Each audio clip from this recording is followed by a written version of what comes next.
buenas noches a todos, bienvenidos a un nuevo encuentro de la Escuela de Familia de la Iglesia del Centro, este espacio en el que aprendemos a ser mejores padres, esposos, esposas, tíos, abuelos, cuñados, todo, ¿sí? Y bueno, hoy tenemos un programa muy lindo, muy especial, no tan enfocado en lo técnico o el contenido, sino que hoy va a ser un programa inspiracional. Tenemos el honor de tener con nosotros a Matías Kornetz. Mati, bienvenido. Muchas gracias, gracias por la invitación y qué lindo programa. Bueno, para aquellos que no lo conocen, Matías es técnico en drogadependencia, diplomado en primera infancia y familia de la Universidad Católica, es el fundador y director de Prevenir es Amar, una fundación dedicada a justamente prevenir aquellos flagelos que atentan, que peligran contra los niños y adolescentes, principalmente formando educadores, ¿sí? Una organización que está bendiciendo literalmente a miles y miles de personas. Es esposo, padre de 2 hijos, hincha de San Lorenzo, me acabo de enterar, algún defecto tenía que tener. Varios. Acá Mati. Y bueno, es escritor también, ha escrito 2 libros, ¿sí? El primero titulado Guardado en su corazón y el segundo, que lleva el título de su fundación, Prevenir es Amar. Y hemos titulado la charla de hoy, ya le vamos a dar a Mati para que nos cuente un poco acerca de su vida, Cuando Dios invade tu vida y tu familia, un testimonio de transformación multigeneracional. Mati realmente es un milagro de Dios, ¿sí? Y ha experimentado esta invasión amorosa de Dios en su vida, transformándolo no solo a él, sino a su familia, ¿no? Hoy está formando una familia sana, funcional, y bendiciendo a las futuras generaciones en su árbol genealógico. Así que bueno, vamos a hablar básicamente de estos 2 libros. El primero, Guardado en su corazón, una historia para contar. Y esa es la historia que queremos, Mati, que nos cuentes hoy. La portada es bastante curiosa y la primera pregunta tiene que ver con eso. ¿Por qué este papel abollado y tirado en el piso? Parece esos escritos, ¿no? Que no te salieron y los tirás en el tacho. Bueno, un poco creo que representa mi primera infancia en cuanto a que sí estaba escribiendo algo. Quería lograr un proyecto de vida, tenía sueños, pero de alguna manera diferentes situaciones que se dieron a mi alrededor hicieron mi vida un bollo, ¿no? Y como que quedé deshecho en la calle. Y así como un papel que está hecho un bollo en la calle, nadie que va caminando tiende a querer levantarlo. Es obvio que alguien lo tiró porque eso no funciona, ¿no? Entonces yo sentía como que en mi etapa de calle muchos habían pasado por al lado mío y me habían visto como un bollo de papel. Como que era algo que, bueno, si estaba ahí es por algo, ¿no? Y detrás, siempre detrás de un papel hay algo escrito. Detrás de alguien que está en esa situación hay una historia. Y no es tan atractiva seguramente al oído de la mayoría. Pero cuando uno se da la oportunidad de conocer lo que hay detrás de cada persona, te encontrás maravillado porque siempre hay algo para contar. Y bueno, luego de haber pasado por esa historia que seguramente en breve vamos a estar hablando, pero me encontré desafiado por Dios a escribir y poner en palabras todo lo que había vivido y todo lo que yo había guardado en mi corazón durante la etapa de antes de la calle, durante el periodo de calle y después en mi etapa de recuperación y de reinserción. Y guardado en su corazón también tiene que ver con todo lo que fue enfermando mi vida, que yo lo fui poniendo en lo más profundo de mí y lo dejé ahí bajo llave, pero lo enfermó y claro, enfermó de adentro hacia afuera y produjo en mí muchísimos problemas. Y Dios, cuando me invitó a expresar, a hablar y a ser libre, a sanar, me encontré con todo lo que Dios tenía guardado en su corazón para mí. Entonces, el desafío del material, del libro, a través de una historia real de vida, es poner mi persona como excusa para mostrar la intención que Dios tiene de acompañar a las personas a vaciarse de todo lo que fue a lo largo de sus vidas enfermando, para ser nuevamente lleno, pero por esto que decías vos, ¿no? Por el amor de Dios que invade y transforma de adentro hacia afuera y que transforma y afecta no solamente la vida de uno, sino de todos los que están a su alrededor. Porque eso sí, es Dunamix, es poder de Dios, es dinamita. Y eso es lo que se produjo en mí y hoy estoy tratando de darlo como lo recibí, por gracia. Qué bueno, qué bueno. Y bueno, contanos tu historia, Mati, ¿cuáles fueron esas cosas que te llevaron a vivir en la calle y a sentirte esa bola abollada de papel tirada en el piso? Bueno, mi etapa triste, vamos a decir, difícil, la empiezo a identificar y a reconocer yo cerca de los 9 años, en la pubertad, 10 años. Hasta ese momento la vida era bastante armoniosa para mí, ¿no? De lo que yo podía percibir era que vivía en un barrio, clase media o media baja, pero urbanizado, ¿no? Con pavimento, con una linda casa, con auto, con papá y mamá presentes, hermanos, la posibilidad de ir a un colegio donde fui toda mi primaria, a un club donde estaba aprendiendo a jugar al fútbol. De hecho me encantaba y estaba, creo que firmemente construyendo un proyecto ahí. Mi sueño era ser un jugador de fútbol, yo apostaba a eso, estaba apuntando a eso, pero en el medio de todo esto y en paralelo a ese sueño que estaba intentando construir, mis papás padecían de una enfermedad psiquiátrica que es diagnóstico bipolar y yo ignoraba absolutamente esto. Y justo ellos estuvieron un largo periodo sin tratamiento farmacológico, ¿no? Psiquiátrico, y bueno, eso lo fue desestabilizando al punto de estar en varias oportunidades en crisis y teniendo que ser intervenidos de manera psiquiátrica y urgencia. Y eso fue los primeros signos o señales de que algo en mi casa estaba pasando, ¿no? Y ahí era cuando yo empecé a llenarme de miedos, porque veía de repente que venía el SAMI y se lo llevaba a mi papá, o después se la llevaba a mi mamá, y toda esa situación súper traumática, no hablada, no explicada, yo me iba enterando de la situación a medida que iban pasando estos eventos, y esto, bueno, obviamente que me fue dando información. Sí. ¿Sos hijo único, Mati, o tenés hermanos? Soy el menor de una familia ensamblada. Mi papá y mi mamá me tuvieron a los 42 años, en su segunda unión, digamos, ¿no?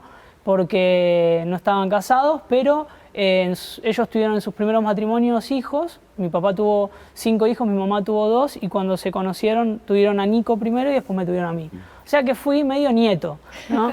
En esa época, más que por ahí, no sé, sí, cambiaron los tiempos, hoy está el promedio de vida es un poco más amplio. Pero la realidad es que pasó esto, ¿no? El ser el menor, mis hermanos todos medio escapando de sus papás siempre, ¿no? Porque el que tiene o tuvo o conoce personas con problemáticas de salud mental saben que es muy difícil convivir con ese tipo de personas si no tenés algunas habilidades o conocimiento, ¿no? Entonces era como que los hijos iban tratando de escapar, se casaban muy jovencitos o se juntaban y se iban. Y bueno, la realidad es que cuando pasaba todo esto que estoy contando con mis papás, estábamos bastante solos con mi hermano. Y tuvimos la fortuna de que en medio de esa crisis, un profesor de fútbol ocupara el rol de referente afectivo, sí, de padre, sí, podríamos decir. Para mí, de hecho, Jorge García es mi papá del corazón porque me crió, me cuidó como pudo. O sea, mira lo que te digo, él cumplía el rol de marcarme ciertas pautas que por ahí tenían que ver con lo deportivo, pero a mí de recontra sirvieron para la vida. Inclusive el hecho de pasar por mi casa a buscarme para llevarme al club y después traerme a mi casa, con lo que eso significaba, ¿no? Tener que por ahí hablar con la comisión para que me becaran, porque no había plata para pagar, que me comprara la gaseosa o el sándwich después del partido, que todos los pibes lo comían. o no sé, que gritara los goles como papá, mis goles, ¿no? Sí, Como, sí, no como las entrenador. funciones nutritivas básicas de un padre. Exacto, y todo eso creo que me salvaron de algo mucho peor de lo que yo tuve que vivir. Y bueno, lo triste de esto fue que yo seguía escalando a nivel futbolístico y aspirando a poder jugar al fútbol, dependiendo muchísimo de mi entrenador, porque mis papás estaban totalmente ausentes. Y lo que pasó fue que más o menos para mis 9 años, bueno, producto de intentos de suicidio de mis papás, terminaron los dos internados en clínicas neuropsiquiátricas, mi papá en el Tiburcio Borda y mi mamá en una clínica privada que nos consumió la última plata que nos quedaba, y eso hizo que, bueno, no tuviéramos dónde vivir porque no teníamos papás, en ese momento estaban internados y no teníamos dónde ir. Así que, bueno, una de mis hermanas, la más jovencita de todas, que recién había levantado vuelo, dijo, bueno, me lo llevo conmigo. Y nos llevó a Merlo, en una localidad de la zona oeste de Gran Buenos Aires, en un barrio que se llama Agustín Ferrari. Y ahí empezó la gran crisis, porque el desarraigo para mí fue tremendo. O sea, me cambiaron de colegio, me mudaron de barrio, me sacaron del club, me quitaron mi noviecita del club, ¿viste?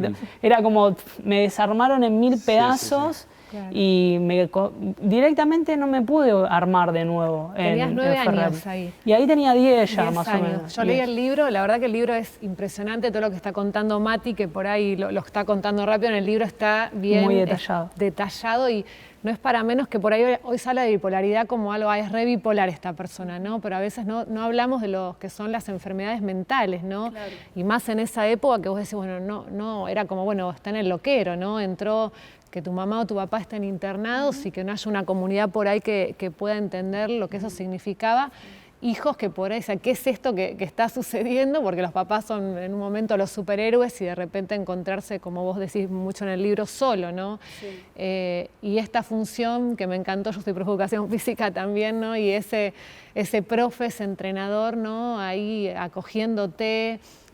Porque bueno, lo explicás muy bien en el libro, ¿no? Sí. Todo ese proceso, todo lo que ibas viviendo, todo el dolor, y esto de decir 9 añitos, 10 añitos de vida, ¿no? Tan chiquitito que en el libro cuando estás hablando pareces como más grande, pero nada, claro, muy chiquito, y perderlo como de un día para otro todo. Y esta hermana Celeste, ¿no? Creo que se llama. Celeste. Sí, y es muy también curioso, ¿no? De que, bueno, es justamente una de las etapas del desarrollo más compleja, ¿no? Se producen un montón de cambios y a mí se me sumaron todos estos. Y fue muy para mí difícil el hecho de tener que ahora entender y aceptar de que todo lo que yo había construido hasta ese momento no era una pesadilla, ya era parte de mi pasado, o sea, no iba a despertar de eso. Y eso fue muy angustiante, porque yo venía de ser un pibe estrella en el club. O sea, vieron, no sé, los que andan en el fútbol saben que hay categorías que tienen siempre sus favoritos. Sí, obviamente. Bueno, el popular. Era el favorito de la categoría, entonces lo sentís, en el club eso se siente, y te va alimentando la autoestima de una manera que como que a la vez, y esto es algo muy personal, pero yo luchaba mucho con, claro, todo el reconocimiento venía de afuera.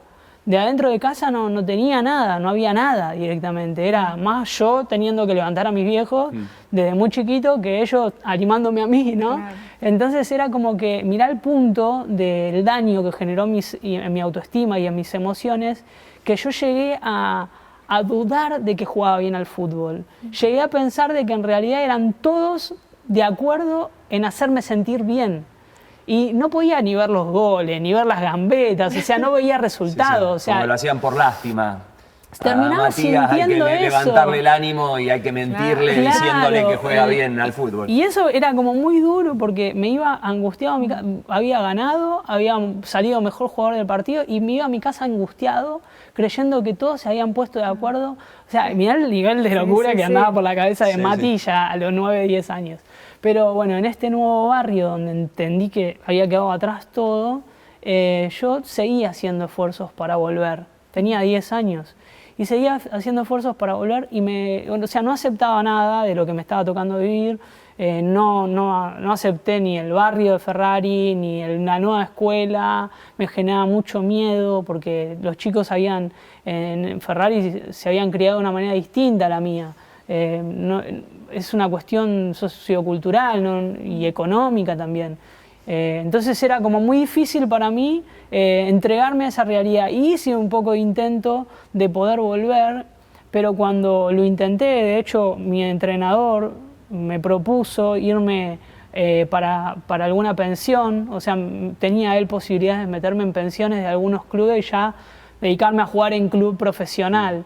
Y la verdad es que lo pensé, pero en el medio, en el intento, cuando eso se podría llegar a haber empezado a trabajar, él entró también en una profunda, no sé si decirlo, angustia para ser más exacto, y como que se aferró mucho al alcohol. Bueno, tuvo un conflicto familiar también, se separó, perdió el trabajo, se fue del club, o sea, fue todo muy horrible, muchas todo pérdidas, junto. ¿no? Una tras de la Sí, otra. ¿viste cuando decís no puede ser, no te puede estar pasando esto? Claro. Me Sí, estaba en esa pasando. etapa de la vida, como bien decías, que es clave, ¿no? La preadolescencia, con todos los cambios que se suscitan de cara al futuro, ¿no? Ahí Sí. ya que tenías 10, 11. Ya tenía 10, 11 años y como si todo esto fuera poco, yo ya no podía jugar al fútbol, lo cual me angustiaba demasiado, pero tenía que aceptarlo porque a la vez nosotros estábamos viviendo en extrema pobreza, o sea, no habían ingresos y no teníamos para comer, la realidad era esa. Y yo estaba negado a la realidad, o sea que no colaboraba en nada, ¿no? Era como que estaba en un estado de angustia, de rebeldía, de enojo, de bronca. Mi hermano tenía 1 año y medio más que yo, se le ocurrió, porque él mucho más centrado, quizás en ese momento estaba mucho más armado emocionalmente, y entendió que era eso, y surgió la posibilidad de empezar a trabajar vendiendo en la calle, siendo vendedores ambulantes. Y él se puso la 10, estaba re contento, él sentía que estaba encontrando el sentido de la vida en eso. Y yo me quería matar, yo no quería saber nada. Pero bueno, la verdad es que como él había agarrado viaje, yo lo tenía que seguir. Y bueno, empezamos a vender en la calle, pero yo con mucho enojo, mucha bronca y tratando siempre de evadir el vender. Y bueno, ahí en la calle obviamente uno ve, es como que haces una autopsia del barrio, ¿no? Porque ves el estado real. Entonces yo veía a los pibes que estaban en la calle todo el día, los que consumían, los que no, los que jugaban a la pelota, los que, digamos, no podían salir a la calle porque los padres no los dejaban. Y ahí reconocías todo, ¿viste? Claro. Entonces, como que yo no tenía la opción de quedarme en mi casa. Yo tenía que ir al colegio y después ir a vender. Y no estaba obligado, como a muchos se les crea la idea del pibe que vende en la calle porque los padres lo obligan o está escondido en algún lugar porque existen, pero no era mi realidad. Mi realidad era que yo tenía a mis papás o en neuropsiquiátricos o en el mejor de los casos acostado en mi casa. Era esa la realidad. Entonces yo tenía que salir para conseguir plata para comer. Y ahí conocí la calle, todo lo que te ofrece la calle. Y yo terminé en mi enojo, en mi bronca, en mi angustia, en el no poder expresar, a la vez con mucho miedo, porque honestamente, quería huir de mi casa y de mi familia, lo tenía claro, pero a la vez en la calle me sentía muy indefenso, estaba totalmente desprotegido. Entonces entendí como estrategia que para sobrevivir tenía que hacerme amigo de los que podían poner en riesgo mi vida. Entonces ahí fue que empecé un plan consciente e inconsciente de hacerme amigo de todos los potenciales victimarios y me hice amigo de los pibes que estaban en la calle pero estaban en un plan más oscuro, de consumo, de violencia. Me empecé a hacer amigo de ellos porque entendía que ellos eran los que me podían llegar a lastimar. A salvar, sí. ¿Sabés qué? A lastimar o a salvar si estás del lado de ellos. Algo del libro que vos estás contando, ¿no? Pero que me impactó fue, vos venías de una clase media a estar bastante bien en un momento, los papás del club que te hacían esto de que ibas a dormir a la casa de uno, a la casa de otro, que te cuidaban. Sí, que estaba rodeado de un círculo sano. Claro, venía dentro de que tu casa por ahí era muy disfuncional y todo lo que estabas viviendo, había como esos papás sustitutos más allá de tu entrenador y de repente, para los que nos están mirando entiendan, ir al lugar de pobreza que no tenían, ahí contás de un terrenito que sí, nos metimos en un terreno que era un basural. Ahí en Merlo. En Agustín Ferrari, en el fondo de la estación de Agustín Ferrari, para el que conoce, para el lado del río, en el medio del campo, eso era zona rural, y ahí tuvimos la bendición de que nos regalaron madera y chapa, y se hizo una casillita con techo de chapa, ni material teníamos en el piso, era piso de tierra, el baño era un pozo, la cocina era una olla con leña o carbón en el mejor de los casos, para cocinar y para calentarnos. Nos bañábamos con un balde en el que calentábamos el agua en esa brasa, o sea que nos bañábamos con agua con olor a humo.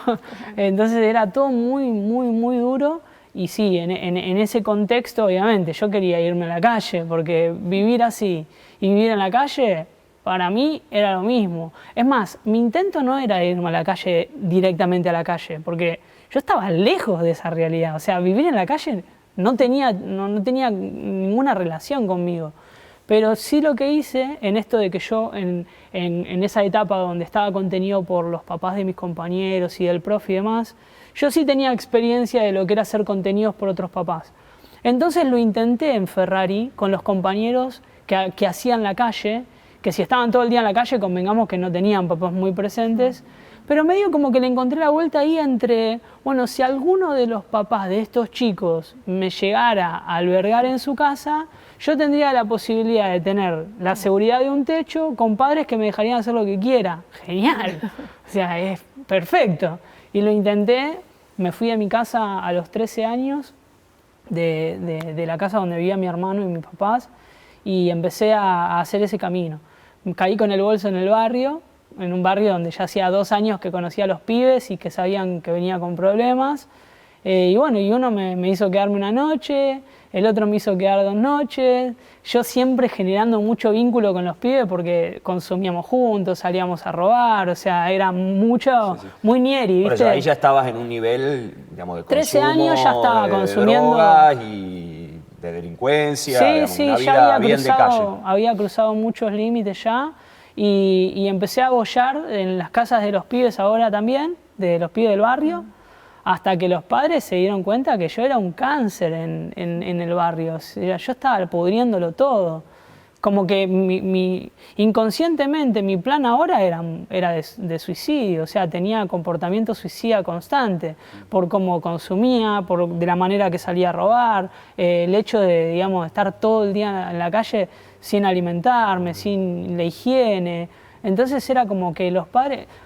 Mirá, llegué a vivir en muchas casas y después los 2 lugares que más duré fue en la casa de un pibe que los padres directamente casi ni estaban y en la casa de otro pibe en donde los papás no estaban. Entonces, y eran todos pibes de mi edad o más chicos. Entonces, ahí, pude como acomodar un poco los huesos, como quien dice. Pero la realidad es que también yo estaba muy comprometido con el consumo, fui gradualmente comprometiéndome mucho con el consumo y ya no había quien me siga el ritmo de consumo porque mi manera de consumir era suicida, o sea, y me metía en muchos problemas. Sí. Porque ya, imagínate, ya para esto te digo, tenía 15, 16 años, a los 17 años yo ya estaba en policonsumo, pero mi manera de consumir era muy rara, era muy suicida.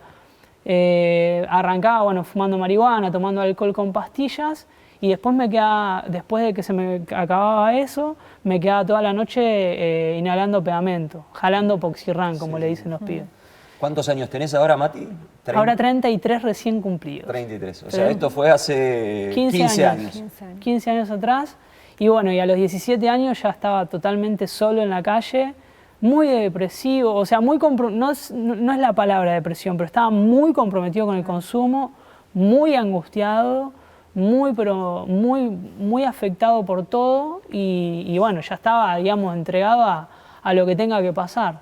Mati, perdón, hay una experiencia que me llamó muchísimo la atención, esto de decir, tenía conducta suicida, me quería matar ya, cuando vos agarrás ese cuchillo, ¿no? Y que te lo querés clavar y de repente no sucede eso. Sí, fueron varias cosas. Poquito, esa fue impactante, ¿no? Que vos decías, ya está. Sí, sí, yo la verdad que pude registrar fueron muchas veces las que realmente el que no quiere vivir más, no tampoco quiere matarse. La realidad es que es más compleja, ¿no? Y obviamente que todos la viven de maneras distintas, pero yo no quería vivir más, pero tampoco me quería matar, pero quería morir. No sé si me explico. Sí. O sea, quería que pase, no ser el responsable directo, ¿no? Era como... Entonces sí, estuve siempre buscando la manera de lograr morir de una vez y lo intenté con el consumo, otras veces lo intenté de manera directa, tratando de lastimarme, bueno, provocando conflictos con personas que sabía que me iban a lastimar y que me podían matar, me harían el favor, decía yo. Entonces era como muy límite todo, ¿no? Y bueno, la realidad es que a los 17 años fue mi último intento, en el que recuerdo había ido a mi casa, yo no estaba viviendo en mi casa, pero había empezado a como revincular e intentando ver qué onda en casa. Eso te iba a preguntar, a todo esto, ¿tus papás seguían internados cada uno en el neuropsiquiátrico? No. ¿Ya habían fallecido? No, salieron de la clínica, pero como siempre digo, mis papás fueron al neuropsiquiátrico cuando yo tenía 9 años y nunca más volvieron a hacer los mismos. O sea, si ya estaban ausentes, ahora estaban totalmente fuera de sí, porque estaban muy medicados, que considero que los psiquiatras entendían que era lo que los iba a mantener con vida, ¿no? Pero para mí eran 2 vegetales, o sea, no había posibilidad de que eso sea mi papá. Y por el contrario, en el periodo en el que yo estuve en mi casa, yo tuve que hacer de papá. Entonces eso también me afectó muchísimo, porque era sumado a todo, ¿no? Encima de que no puedo vivir lo que yo quiero vivir, tengo que cuidarte, o sea, me arruinaste la vida y encima te tengo que cuidar. Era como mucho odio para con mis papás. Pero no, ellos habían salido de alta y muchas idas y vueltas siempre, ¿no? Pero lograron establecerse allá en Ferrari. La casilla después se transformó en una casa de material, a semi-construir, pero una casa de material al fin. Igual yo, en cuanto pude, me fui porque yo quería escapar de toda esa realidad. Para mí eso tendría que haber sido siempre una pesadilla, de la que tenía que haber despertado y listo. Pero no, entonces como no acepté la realidad, me fui. Y ese recorrido de calle que hice, que duró más o menos de los 10 años hasta los 18, a los 17, bueno, recuerdo de que había empezado a revincular por mi cuenta con mis papás. Porque mi hermano me había ido a buscar al barrio, yo estaba atrincherado en una villa, y él me fue a buscar y me dijo, mirá, mamá está muy mal, quiero verte, está muy angustiada, y qué sé yo. No me moví ni un pelo. Creo que lo hice por mi hermano, porque a mi hermano lo considero una de las cosas más importantes. Hoy mi mamá es, no puedo explicar, no le puedo poner palabras a lo que significa, pero eso tiene que ver con Dios. Entonces, cuando mi hermano me dice esto, vuelvo a mi casa, nada, estuve ahí, iba, venía, y un día me acuerdo de que estaba mi papá y mi mamá y era como si nunca hubiera pasado el tiempo. O sea, eran los papás que me habían devuelto del neuropsiquiátrico a los 9 años. Y terminé tan angustiado porque mi papá babeaba, quería tomar y todo el tiempo temblequeando, se le movía el azúcar para todos lados, o sea, sucio. Y fue como, no, yo no podía soportarlo eso, ¿viste? No lo podía soportar.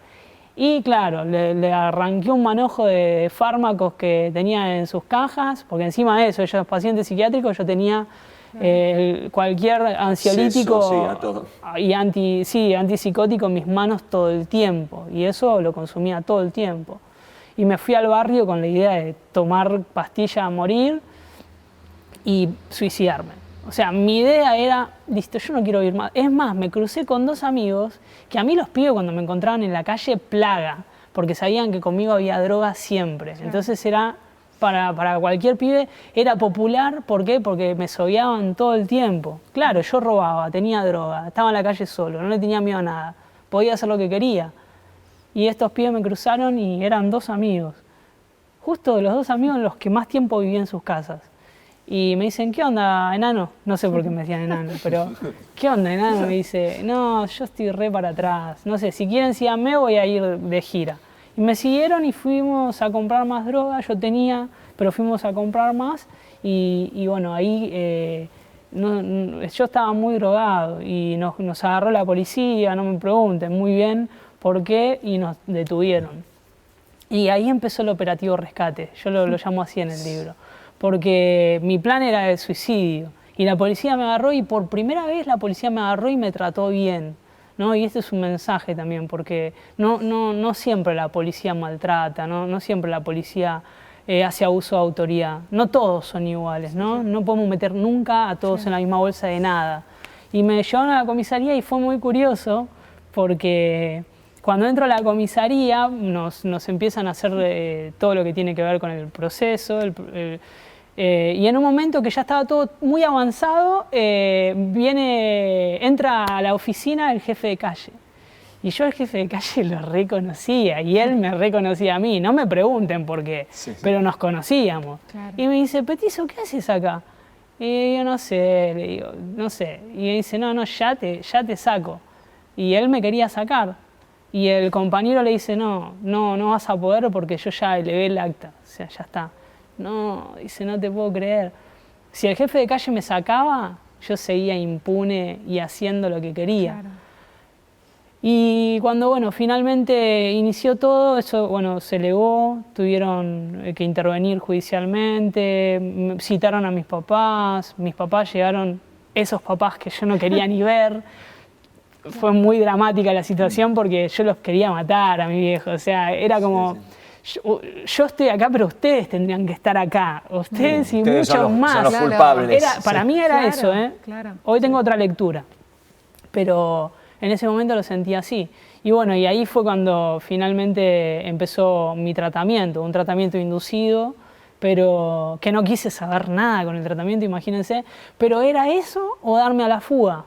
Entonces... Y yo tenía un montón de conocidos que estaban fugados por homicidio, por un montón de cosas, y yo dije, no, ya bastante. O sea, yo quiero morirme, no me la hagan más difícil, ¿entendés? Es eso lo que quiero. Y bueno, y finalmente el querer morir en algún momento iba a llegar, ¿no? Y finalmente empecé el tratamiento, estuve como 3 meses haciendo nada, calentando el asiento, como le dicen en terapia. Ahí, perdón, fue muy importante tu hermana, ¿no? Porque esa persona también que se puso al hombro como el tratamiento, por ahí estos padres ausentes, y tu hermana que no te lleva tanto tampoco de... 10 años. De edad, claro. Y ella, ella siempre apareció, bueno, los que tengan la oportunidad de leer el libro van a conocer a toda la familia y Celes ocupó un lugar clave en el acompañamiento fundamentalmente. Dios la usó un montón para justamente estar en el momento indicado diciendo lo justo. Y para mí era muy tranquilizador más adelante, ¿no? Del saber que estaba. Pero en el tratamiento siempre cuento lo mismo, estuve como 3 meses haciendo nada, hasta que después de los 3 meses, funciona así, muchas veces los tiempos de los tratamientos son más lentos de lo que nos gustaría, pero tuve mi primera entrevista con una psicóloga, después de 3 meses. Y no estaba desintoxicado yo, aunque ellos creían que sí. Yo seguí consumiendo. Me buscaba la forma para consumir. Y en esa entrevista, donde por primera vez hablaba con alguien así que era... Lo demás eran operadores, estaba todo bien, pero como la psicóloga ya te trae, viste, como cierta autoridad, ya impone. El psicólogo, título nomás, ya impone. Por lo menos a mí yo lo sentía de esa manera. Y cuando tengo la entrevista, bueno, inicio un legajo, empezaba a hacer preguntas de protocolo, nombre y apellido, qué edad tenía, a qué edad había empezado a consumir, qué consumía, qué hacía para consumir, si alguna vez había lastimado a alguien. O sea, preguntas que eran imposible que las responda con la verdad. O sea, yo las miraba y le decía, ¿de verdad me estás preguntando esto? O sea, bueno, dale, anotá. Y le vendía fruta todo el tiempo, porque claro, yo no podía confiar, está bien, el secreto profesional y todo lo que quiera, yo no lo entendía hasta después de mucho tiempo. Para mí era esta mina, yo le llevo a contar, me va a mandar en cana, no está loca. No le dije nada. Hasta que en un momento me preguntó si alguna vez había lastimado a alguien y la miré y me reí, honestamente, me reí y le dije no. Y me dice, ¿y a vos? ¿Alguna vez te lastimaron? O sea, fue como... No puedo explicar lo que pasó en ese momento. Sí, como te abrió el grifo del corazón. Pero nunca imaginé que esa pregunta podía disparar a tanto en mi cabeza y en mis emociones.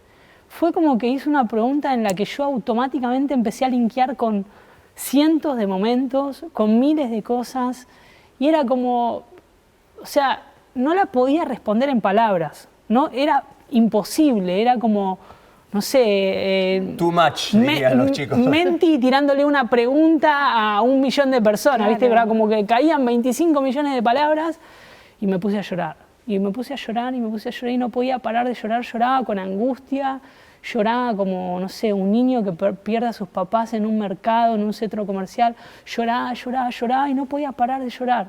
Y la mujer, nada, me respetó, me dejó llorar y terminé de llorar y me dijo, listo, Mati, terminamos. Y yo me quedé como diciendo, pero me hiciste una pregunta, sí. O sea, no me dejes así. Y me dijo, ¿por qué querés decir algo? Y yo no podía parar de llorar. Y me dice, para mí ya lo dijiste todo, pero si querés decir algo más, si no, nos vemos en 15 días. Y fue como, no, mejor me voy. Y me fui y yo me levanté y sentía una paz. Sentía que pesaba, no sé, 30 kilos menos. Era como que esa mochila de adoquines que yo venía cargando, la había vaciado ahí, no había dicho nada, solamente había llorado. Sí. Y era como, wow. Y me sentí bien.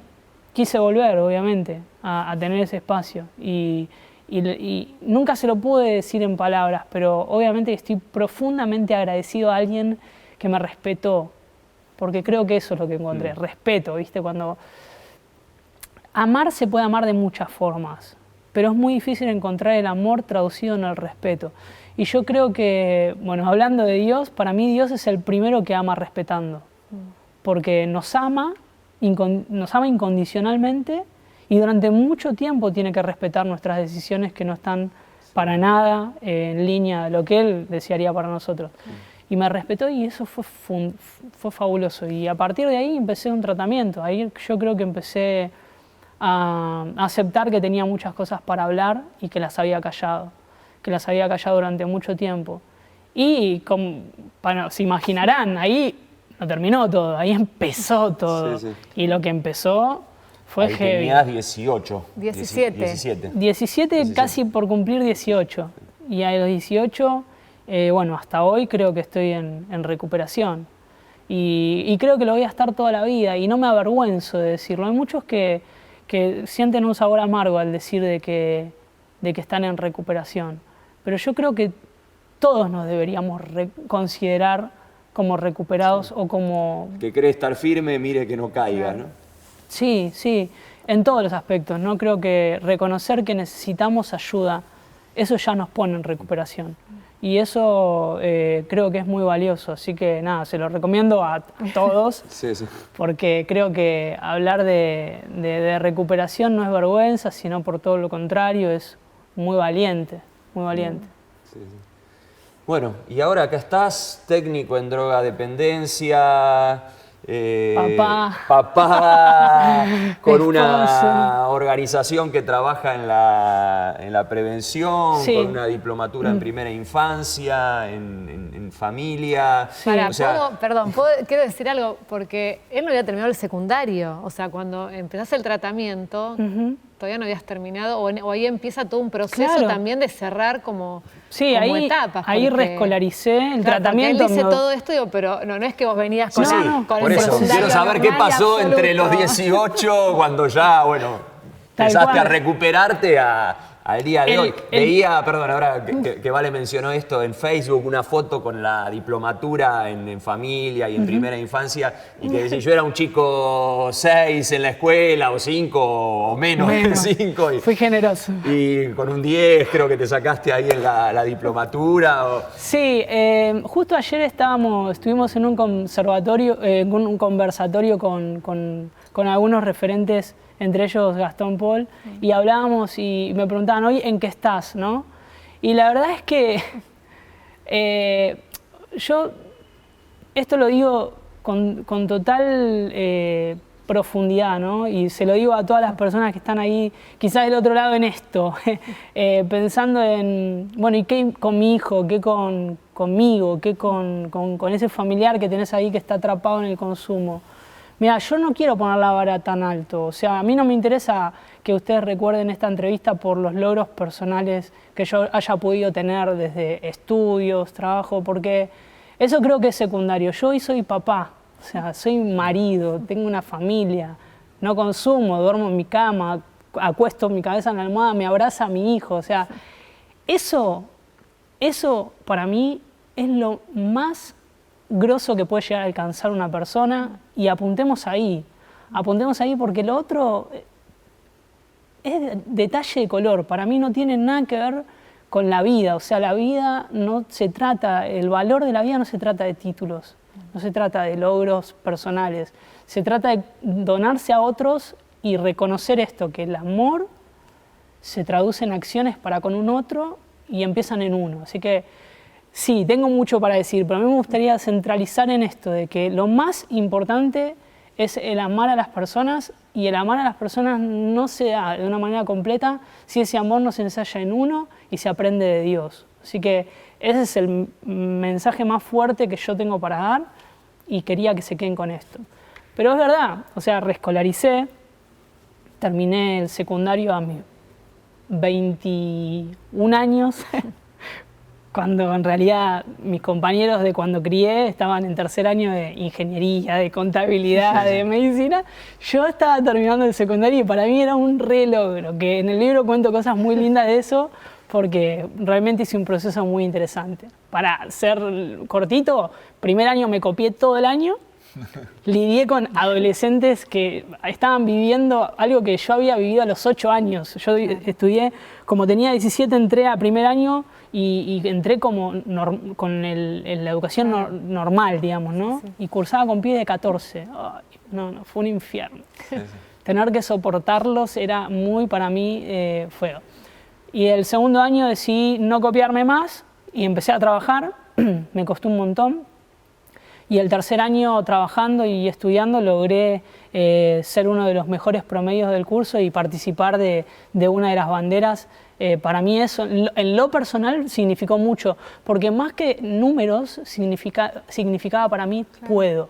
¿Entendés? No me importaba el 7, el 8, me importaba el puedo trabajar, puedo cumplir, puedo ir al colegio, puedo ayudar a mi casa, o sea, puedo, ¿no? Y eso para mí era re valioso.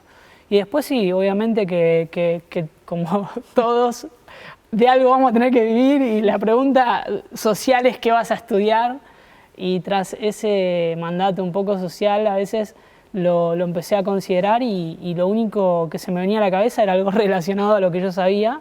Me hubiese encantado jugar al fútbol, intenté ser profe de educación física, me inscribí 2 veces en profesorados de Romero Bretz y daba toda la parte práctica, pero nunca estudiaba para lo teórico porque no me interesaba, y no aprobé el examen de ingreso, así que Dios empezó como ahí sí a trabajar en mí, y bueno, finalmente decidí estudiar algo relacionado a lo que yo sabía, que tenía que ver con las drogas. Sí, sí. Y a mí me faltaba la parte técnica, porque en sí... Sí, la experiencia... Mi experiencia de calle y de adicto, más la experiencia de recuperación, ya a mí me daba, que de hecho la mayoría de los operadores trabajan con eso, con la experiencia de ex adicto y del tratamiento.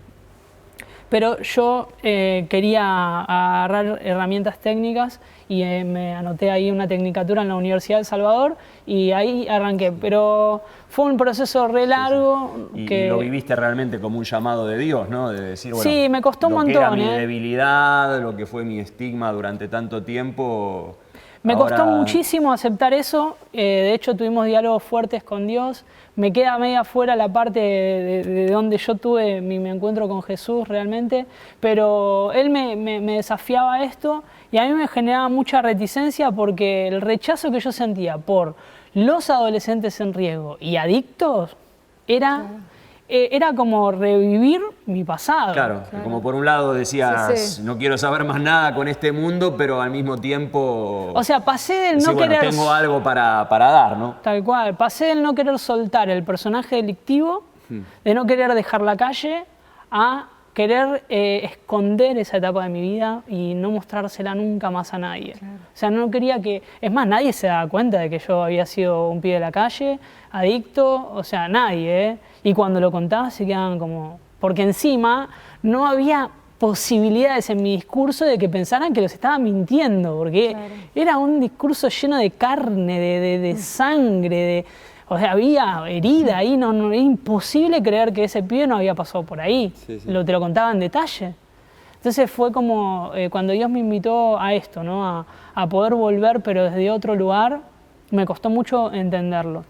Hasta que, bueno, obviamente, lo que yo más quería del momento que conocí a Jesús, que los animo a que puedan leer el libro si desean, porque ahí van a tener todos los detalles. Pero a partir del momento que yo me encontré con Jesús y que comprobé que era real y finalmente digo, no quiero vivir nunca más lejos de vos. O sea, fue de ahí en adelante decir, ¿dónde vamos? Y a partir de ahí hice todos los esfuerzos y hago todos los esfuerzos para seguir su voluntad, su consejo y lo que Él quiere. Y Él me fue como invitando a trabajar en esto que tiene que ver con la prevención y primero me llevó a enamorarme de los adolescentes. Yo elijo esa etapa por sobre todas las etapas para trabajar. La preadolescencia y la adolescencia para mí son la etapa que gana mi corazón. Porque obviamente yo pasé mi peor etapa ahí, ¿no? Y recibí la gracia ahí también. Entonces me enamoré de la adolescencia y ahí es donde Dios, todos querían y es el día de hoy, que me llaman por problemática de consumo, por adicciones, pero Dios puso un desafío mayor en mi corazón y me dio una misión mucho superior a la de hablar de prevención de consumo problemático y adicciones. Y me llamó a desarrollar la tarea preventiva en las nuevas generaciones de cara a las diversas problemáticas que atraviesan. Obviamente que yo no tengo el conocimiento de todo esto, pero sí tengo la visión y tengo la responsabilidad de desarrollar esa misión. Entonces, obviamente que con mucho esfuerzo y trabajo en el medio, pero fundé una organización que se llama Prevenir es Amar, dentro de la cual estamos formando agentes en prevención y me hago de todos los profesionales que obviamente considero en un mismo criterio, dentro de los paradigmas que me atraviesan de lo que es prevención, de lo que es salud, de lo que es promoción, de lo que es protección de derechos, y desarrollamos la tarea de formación de agentes en prevención y junto con estos agentes que se van capacitando y con los docentes estamos encarando campañas de prevención en redes sociales, jornadas de capacitación en prevención para padres, docentes, referentes, líderes, pastores, todos los que estén interesados. Y seguimos en tarea de diseñar proyectos audiovisuales, escribir materiales literarios y todo lo que esté a nuestro alcance, que seguramente estamos haciendo apenas un poquito de lo mucho que se puede hacer, pero sin contar buscamos siempre formar y generar en el corazón de las personas un significado real de la palabra amar. Y por eso nosotros titulamos a la organización Prevenir es Amar, porque entendemos que el amor se traduce en un montón de acciones que esas acciones también podrían ser consideradas preventivas. Excelente, excelente. Hay un video muy lindo que que subió ahí Mati o la fundación a YouTube, que es muy fuerte, ¿no? Creo que resume ese ciclo de restauración, ¿no? Cómo Dios toma lo que era nuestra debilidad, lo que fue en el pasado nuestro problema y lo transforma en un don. Lo filmaron en el tren Sarmiento, ¿no? Creo que fue al poco tiempo de haber escrito el libro Guardado en su corazón, donde Mati cuenta todo su testimonio. Bueno, se subió con una caja de libros en el mismo tren en el que antes te subías no solo a vender, sino a robar o a consumir. El Sarmiento, que es el que une ahí la zona oeste con Capital Federal. En este caso, a regalar libros, ¿no? Cuando lo vi me emocioné mucho y bueno, quiero que lo veamos. Ahora vamos a seguir la charla con Mati, porque creo que es el video que resume este testimonio de restauración, de cuando Dios invade tu vida, tu familia y cambia generaciones. Vamos a verlo. A mis 10 años, sufrí junto a mi familia una crisis que afectaría rotundamente nuestras vidas. Mis padres se enfermaron y fueron internados en clínicas neuropsiquiátricas distintas. Esta situación me obligó a mudarme de barrio, cambiar de colegio, dejar los amigos y abandonar mi sueño de ser un jugador de fútbol. Mi vida había sido reemplazada y como si esto fuera poco, ahora tenía que trabajar para comer. Todas las tardes después del colegio viajaba hasta la estación de Merlo y me preparaba para iniciar mi jornada laboral. La rutina era siempre la misma. Compraba la mercadería y la acomodaba en la plaza justo frente a la estación. Luego de tomar coraje, finalmente subía a los trenes para vender alguna golosina. Y en medio de ese mundo, crecí yo. Hoy vuelvo a subir para darles una sorpresa que estoy seguro les va a gustar.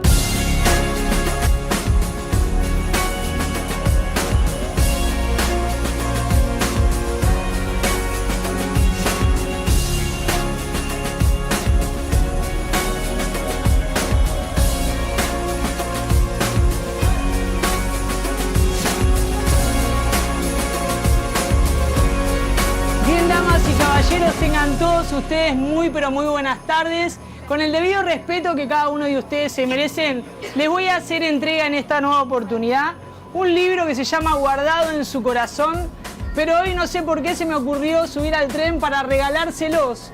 ¿Qué es mi historia como niño en situación de calle? Es una historia que se escribió hace 10 años arriba de este tren. Espero que lo puedan disfrutar, que lo lean. No, es un regalo. Es un regalo que invito yo. Pero hoy me subí a este vagón, decidí elegir este tren para regalar 38 libros que ya están en estas manos, en las manos de ustedes. No hay historias acabadas, si estás vivo todavía puedes ser transformado, como me pasó a mí. Y la historia también del vendedor ambulante o del que pide en las calles no es una historia acabada. Porque esa historia en algún momento se va a transformar y va a agradecer, como lo estoy haciendo yo, a todos los que tanto me han ayudado para llevar un plato de comida a mi casa. Y hoy de esta manera se los quiero agradecer y devolverles el favor porque son protagonistas de esta historia. Una historia que se escribió arriba de este mismo escenario hace 10 años atrás. Hoy vuelvo a subir no a venderles sino a regalarles. Espero que lo disfruten y si quieren darle un aplauso, dénselo a quien me animó a escribir. Gracias. Muchos de los niños que trabajan o piden lo hacen porque la situación los obliga. Y en ese ejercicio pierden la infancia y hasta la vida. Estoy de acuerdo en que tenemos que hacer algo, pero juzgar no es la salida. Miles de personas me han ayudado a llevar a mi casa el plato de comida, a pagar los impuestos y hasta comprar medicina. Y detrás de la experiencia que me dio la vida, encontré una gran salida, ayudar a una persona por día, valorando, escuchando o comprándole una golosina. Si todos nos comprometemos con la vida, llegará el día en que veamos a los niños y adolescentes sin necesidad de salir a las calles a ganarse la vida.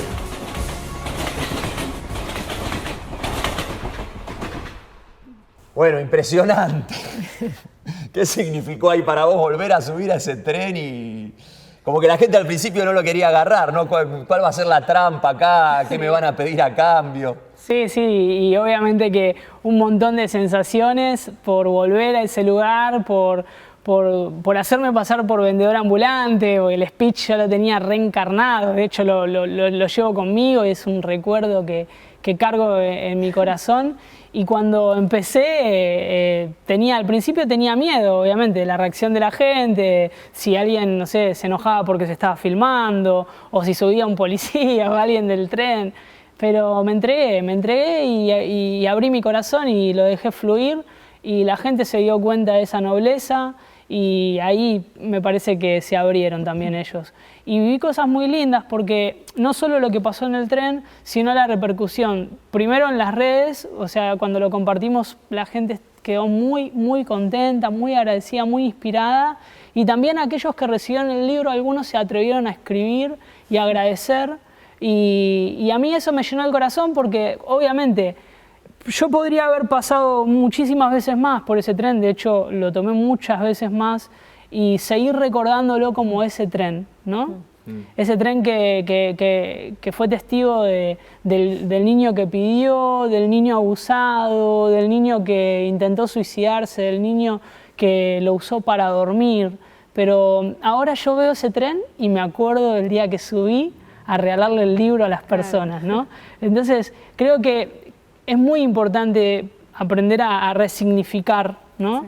Los espacios, las personas, y recordar lo que verdaderamente nos hace bien.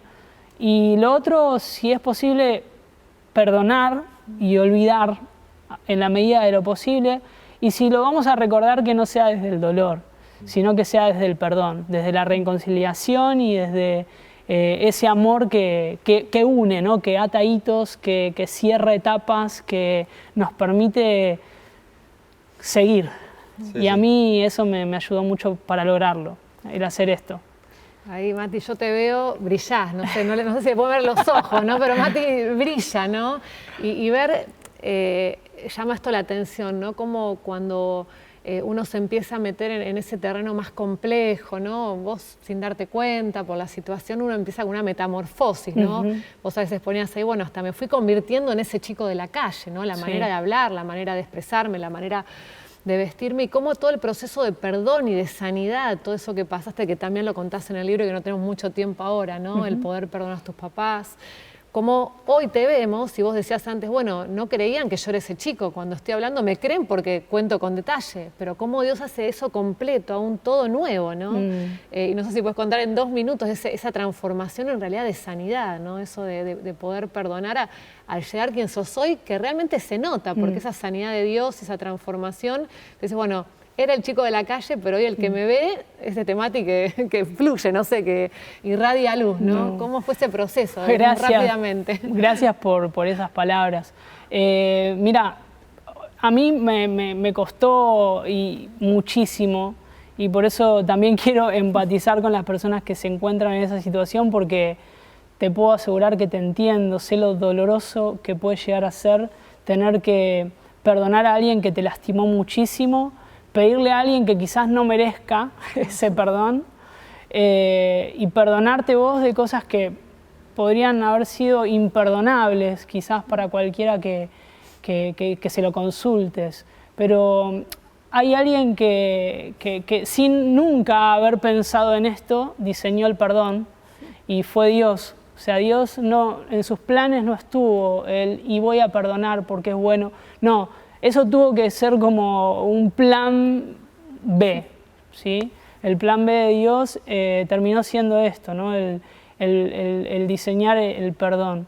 Y es dolorosísimo, o sea, cuesta horrores. Fíjate que Dios, para poder perdonarnos a nosotros, le costó su Hijo. Imagínate a vos y a mí, que en una medida mucho menor, también pasamos por el dolor de tener que hacer un sacrificio para perdonar a otros. Bueno, a mí me tocó perdonar a mi papá y a un montón de gente más. A mí, que fue a uno de los últimos, que perdoné porque me costaba muchísimo, ¿no? Pero me parece que no hay que dilatarlo, ¿no? Cuanto más postergamos el perdón, más sufrimos, más daño nos generamos, más cosas nos perdemos de vivir, y cuando finalmente nos animamos y decimos, listo, voy a perdonar, quiero que sepas que no vas a perdonar ahí y se terminó.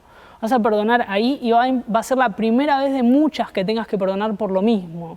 Porque a tu mente van a volver los recuerdos, a tu corazón los sentimientos, te vas a volver a encontrar con la misma persona haciéndote lo mismo. Por eso el perdón es un ejercicio, no es algo que lo hago hoy y listo, se terminó, sino que es algo que lo vas a tener que hacer hoy y hasta el día que te mueras.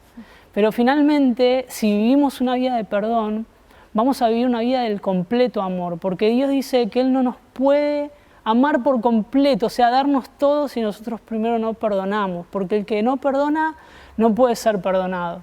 Y Dios en esa instrucción divina es que me formó en el perdón y me dijo, Mati, perdoná todas las veces que sientas que tenés que perdonar y que sean necesarias, porque detrás del perdón se completa el perfecto amor. Y ahí es donde yo, en esa experiencia de mucho dolor, y sinceramente siento que mi corazón estuvo a punto de desmayar, de desgarrarse por tener que perdonar a mi papá, a mi mamá, a personas que abusaron de mí, que dañaron mi identidad sexual, que perjudicaron muchísimo. Perdonarme yo por haber iniciado en el consumo o en el delito a pibes que hoy están muertos.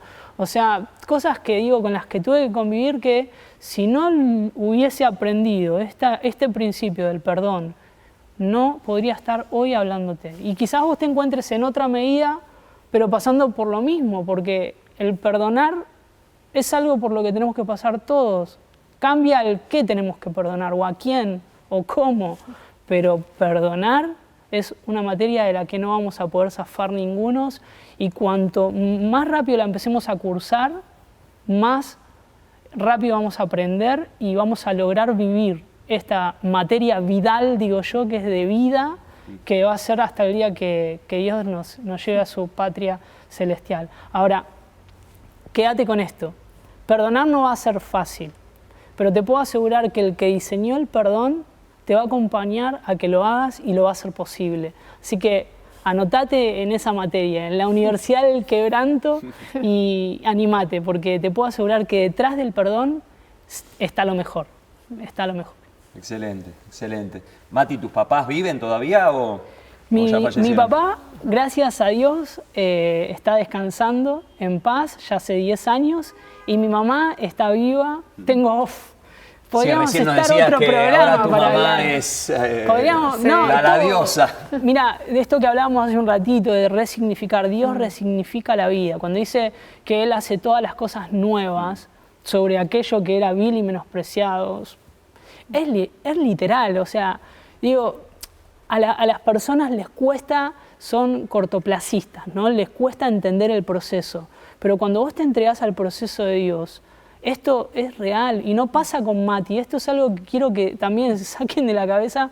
No tiene que ver con la persona, tiene que ver con Dios. Claro. Dios lo quiere hacer con vos, lo quiere hacer con todos. No tiene, no, pero este pibe debe haber sido... No, todos tenemos la posibilidad de vivirlo, solo que no todos se animan a sostener ese proceso que es desgarrante. O sea, si querés vivir lo que yo viví, o sea, esos beneficios están a tu alcance, están a tu disposición, pero vas a tener que disponer en tu corazón de sostener esa decisión y caminar. Caminar. Mati, y una última pregunta ya cerrando. Tu segundo libro es Prevenir es amar, que es el título de tu fundación, tu organización. Me encanta porque tu testimonio es un testimonio de restauración tremendo, ¿no? Pero el foco ministerial ahora tuyo está puesto más en la prevención, ¿no? Obviamente también trabajás en restauración. Pero bueno, siguiendo la premisa del dicho popular, es mejor prevenir que curar, ¿no? El evitarle el dolor a tantos chicos, a tantos adolescentes. Esta es una guía práctica, el segundo libro de Mati, guía práctica de formación en prevención, ¿no? Si tuvieras que resumir el libro en un tip o dos tips, pensando también en padres que están del otro lado, bueno, cómo trabajar preventivamente ya desde que nace un hijo. Te lo pregunto no solo como agente terapéutico preventivo que sos, sino como padre, ¿no? Ahí con tu esposa Abigail, ¿cuáles son los tips que tenemos que tener en cuenta para hacer una buena prevención y evitar que nadie tenga que atravesar tu misma historia? Excelente. Bueno, Prevenir es Amar tiene como objetivo acompañar a cualquier adulto, sea padre, educador, líder, en el rol que se encuentre, acompañando a niños, a preadolescentes y adolescentes, a poder hacer como un ejercicio de formación introspectivo, personal, de carácter, y el material te proporciona como una serie de conocimientos y también de ejercicios para considerar ciertas habilidades, pero lo principal es que para muchos es mejor prevenir que curar. Para nosotros la prevención es mucho más. Para nosotros la prevención es el amor en acción. Entonces para nosotros prevenir es amar, y la prevención lo que busca no es solamente adelantarse a una enfermedad o a una problemática, sino que también la prevención tiene como objetivo el promover la salud y el desarrollo integral de los niños y de los adolescentes.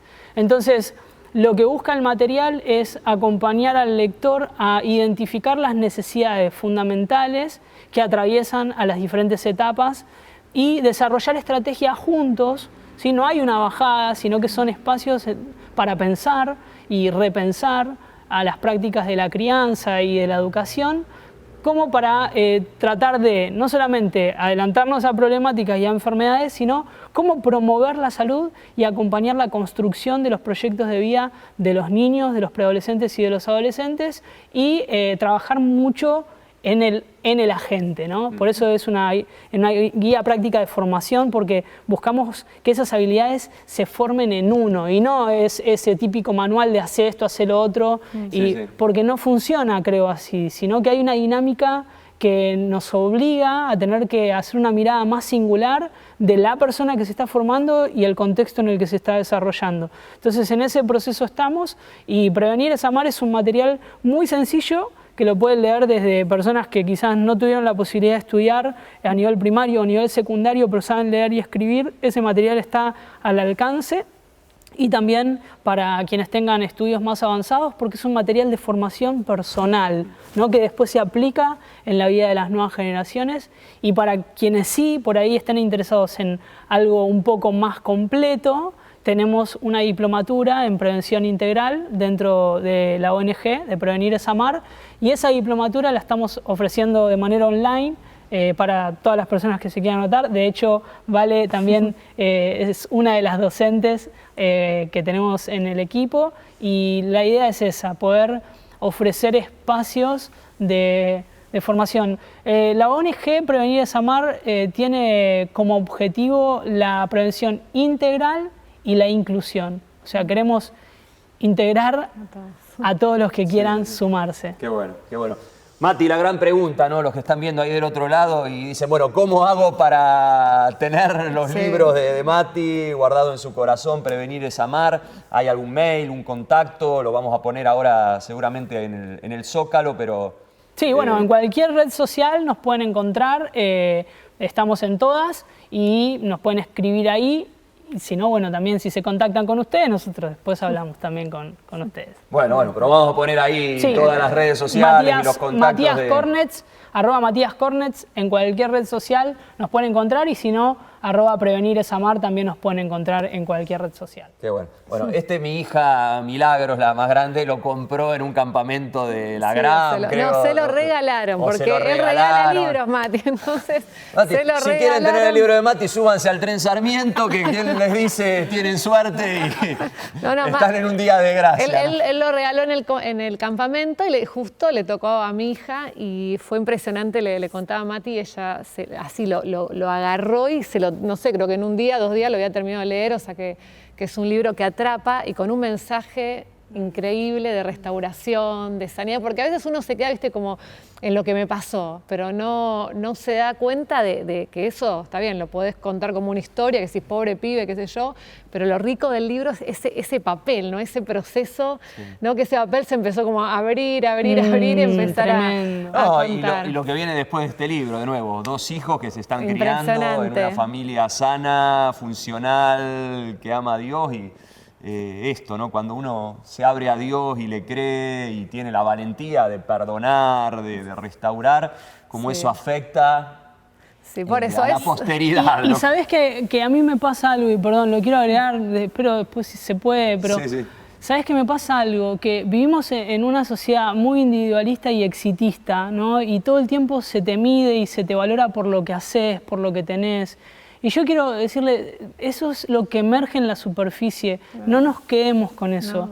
Hay un trabajo previo que hay que hacer para lograr después, así sea que plantes una planta baja o un primer piso o un edificio que tiene que ver con el fundamento, que tiene que ver con la base, que tiene que ver con lo que no se ve pero que sostiene todo lo que después se pueda llegar a construir. Y ese fundamento, no hay mejor fundamento que lo que Jesús puede hacer en la vida de las personas.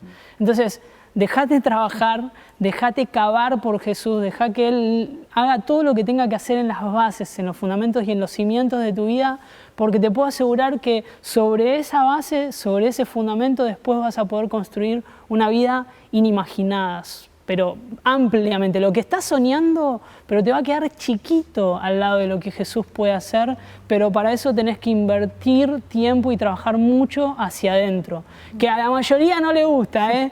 Y más cuando se trata de sufrir, ¿no? Pero creo que el resultado del quebranto tiene que ver con la gloria de Dios. Dios exalta a los humildes y quebrantados de corazón. Amén. Y ese Amén. es el Dios que te quiere llevar a vivir mucho más de lo que yo experimenté hasta acá. Así es. Bueno, Mati, daría para mucho Sí, más, hay que pero invitarlo. Vamos a tener más está bueno programas. quedarse con ganas para Así, para un ahondar ahí en próximo. el libro y seguramente te tengamos más adelante. Gracias. No, gracias a Saludos ustedes. ahí a tu esposa, a tus hijos, a la familia, a la iglesia ahí. Mati con Abigail sirven también fielmente en la iglesia Casa de Oración, una congregación muy querida acá de la ciudad de Buenos Aires, con el pastor Bobby. Así que bueno, saludos ahí a todos los amigos. Muchas gracias. Bueno, jueves que viene, nuevo encuentro acá de la Escuela de Familia. Chau, Dios los bendiga.